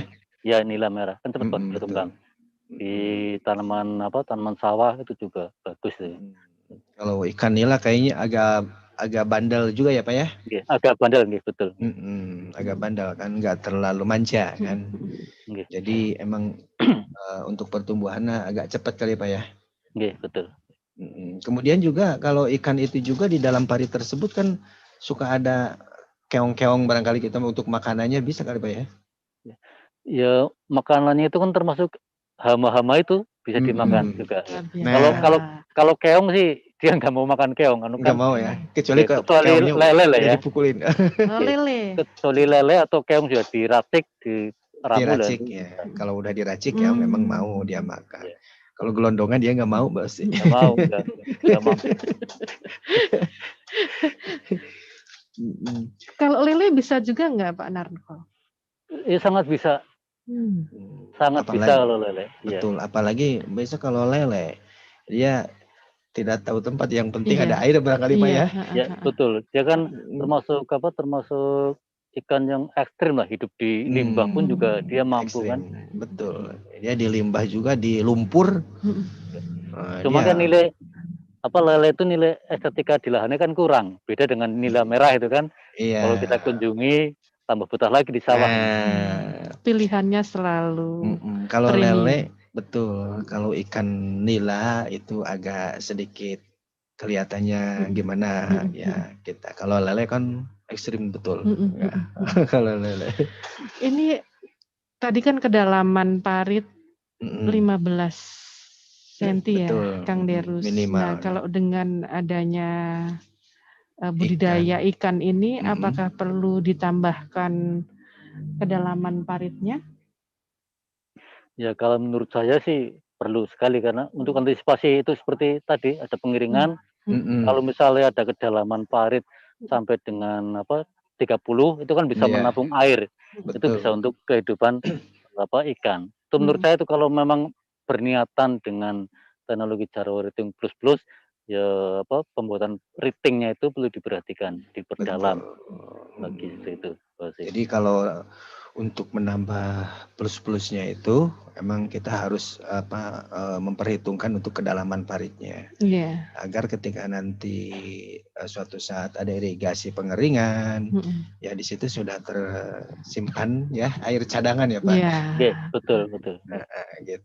Betul, ini antisipasi ya Kang Derus ya. Kemudian ini udah pernah panen berapa nih, kayak mau tahu nih kalau panen dari ikan Bapak? Belum sempat panen Pak. Belum sempat panen kan, baru mulai musim tanam ini kan belum selesai, baru tanaman padi ini baru umur 75 hari ini. Baru 75 Dan teknologi Jaro Riting Plus ini juga baru musim tanam ini. Jadi kami belum panen malah sudah kering duluan. Iya, ada pengeringan pas. Iya. Tapi kayaknya udah bisa terbayang sama kita ya Mbak Usi. Pas ketika plus-plusnya ini udah dimulai, pasti banyak sesuatu yang lebih menguntungkan juga. Iya, sayurannya ada, emangnya ada, ikannya ada. Iya, betul. Tinggal bawa kompor ke sawah gitu kan. Nah, tinggal di sawah bisa masak. Iya.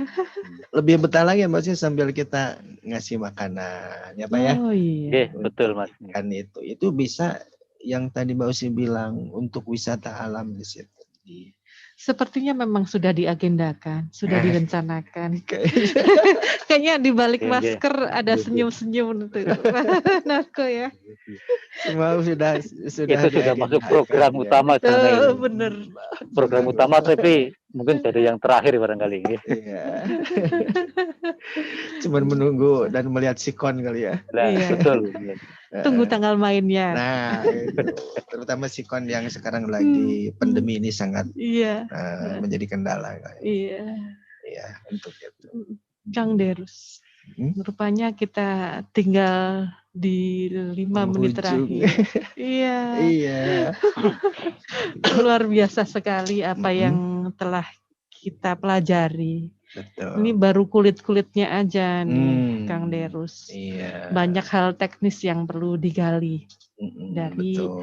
metode Jarwo Riting Plus. Jarwo Riting Plus. Betul, baru kulitnya Iya. masih banyak. Itu saja sudah menimbulkan ketertarikan ya, Kang Deris. Ketertarikan dan kepanasaran juga, Mbak Osi. Iya. Saya pribadi juga seperti itu, penasaran banget.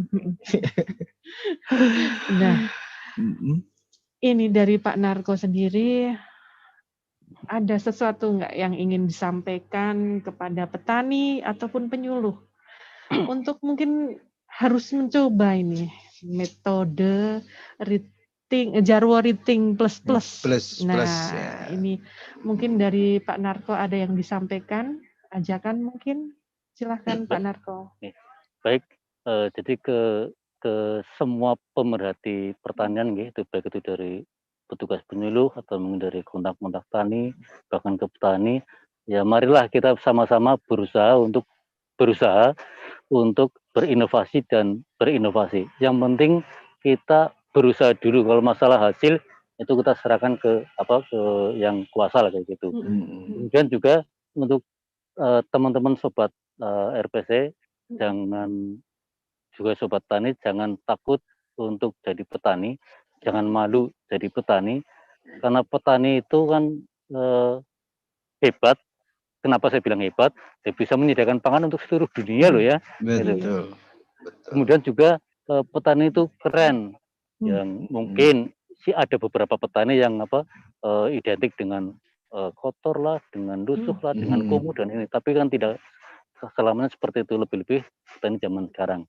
Dan juga ya mari kita sama-sama untuk mewujudkan petani yang handal, yang tangguh, profesional, maju, mandiri, modern, dan sejahtera. Luar biasa. Sama seperti apa yang bisa kita baca di kaos Pak Narko ini, berkarya untuk pertanian Indonesia. Luar biasa. Berkaya ya untuk pertanian Indonesia.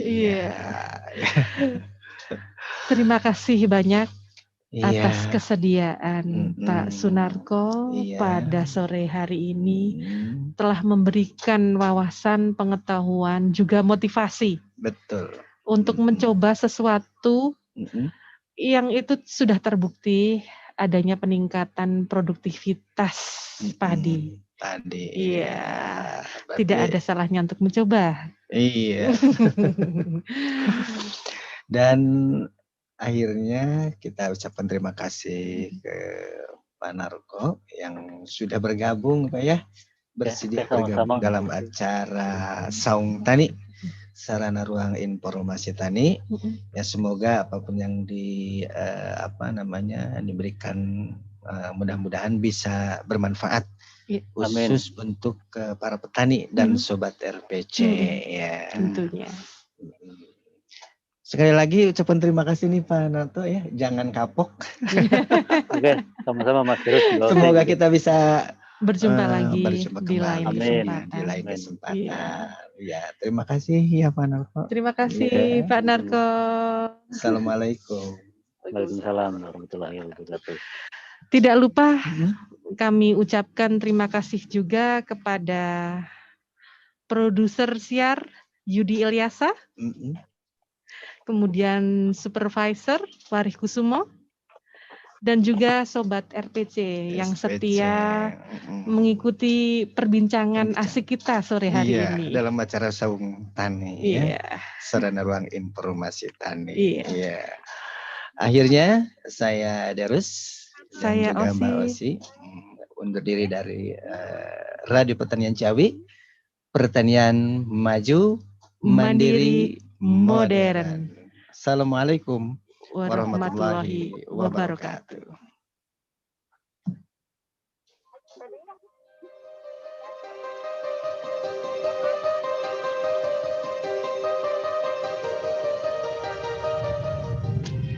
Dalam kurun waktu 1 tahun pemerintahan Presiden Joko Widodo dan Wakil Presiden Maruf Amin, Kementerian Pertanian di bawah Komando Menteri Pertanian Syahrul Yassin Limpo terus berupaya mengawal bersama kinerja pemerintah menuju Indonesia maju.